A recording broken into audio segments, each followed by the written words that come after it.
2023-2024 оқу жылы барысында 5-ші, 8-ші, 10-ші сыныптарда аралық аттестаттау емтиханы болады. Білім алушылардың аралық аттестаттау білім алушыларды оқу аяқталғаннан кейінгі бір оқу пәнінің бір бөлігінің немесе бүкіл көлемінің мазмұнын игеру сапасын бағалау мақсатында жүргізілетін рәсім болып саналады.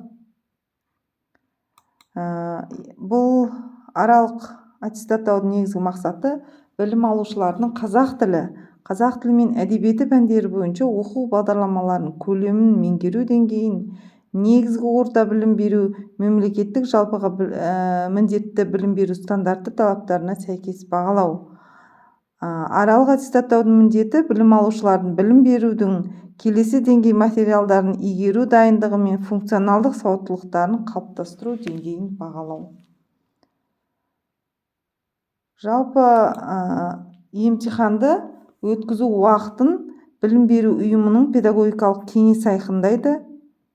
Тапсырмаларды академиялық адалдық қағидаттарын сақтай отырып оқытушылар жасайды және білім беру ұйымының әкімшілігі бекітеді.